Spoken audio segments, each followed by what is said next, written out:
আসসালামু আলাইকুম ওয়া রাহমাতুল্লাহ। আজকে আমরা হুরুফুল মুশাব্বাহাতু বিল ফিলের 13তম পদ্ধতি তারকিবটি করব। বাক্যটিতে দেয়া আছে লাইতা শাবাবা ইয়াউদু। আমরা জানি ইন্না আন্না কানা লাইতা লাকিন্না লা আল্লাহ, এগুলো হচ্ছে হুরুফুল মুশাব্বাহাতু বিল ফিল। হুরুফুল মুশাব্বাহাতু বিল ফিলের পরবর্তী যে ইসমটা থাকবে সেটাকে বলা হবে ইসমে ইন্না।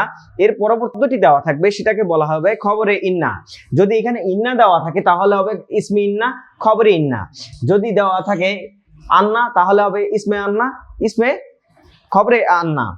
যেহেতু এখানে লাইটা দেওয়া আছে, আমরা জানি লাইটা হচ্ছে হরফে মুশাব্বাহ বিল ফেল, হরফুল মুশাব্বাহা তু বিল ফেল। এর পরবর্তী যে এসএমটা দেওয়া আছে সেটাকে বলা হয় ইসমে লাইটা। যেহেতু আমার হচ্ছে শাবাবা দেওয়া আছে তাহলে এটা হবে ইসমে লাইটা। এরপরে দেখতে পাইতেছি যে ইয়াউদু দেওয়া আছে। আমরা জানি ইয়াউদু হচ্ছে ফেলে মুজারের দুই সিগার সিগা। আদা ইয়াউদুর দুই সিগার সিগা, যেহেতু এটা হবে ফেল। আমরা জানি দুই সিগার আগে যদি কোনো এসএম থাকে তাহলে তার ফাইল যেটা আছে হুয়াটা হচ্ছে কি থাকবে, ভিতরে থাকবে, অর্থাৎ ফেল এবং ফাইল। এখন আমরা জানি ফেল এবং ফাইল মিলে কি হয়, স্বাভাবিকভাবে জুমলায় ফেলিয়া গঠন হয়। জুমলায়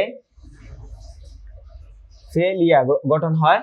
জুমলায় ফেলিয়া গঠন হওয়ার পরে আগে আমরা দেখতে পেতেছি যে এখানে ইসমে লাইটা দেওয়া আছে, তাহলে এই যে জুমলায় ফেলিয়াটা কি হয়ে যাবে, খবরে লাইটা হয়ে যাবে।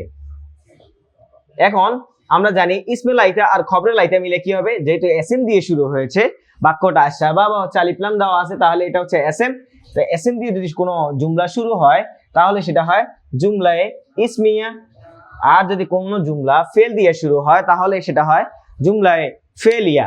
আর যদি আমন নাহি তামান্নি তারাজ্জি উকুদ নিদা আরদ কসম তাআজ্জুব দিয়ে যদি শুরু হয় তাহলে হবে এটা জুমলায়ে ইনশাইয়া।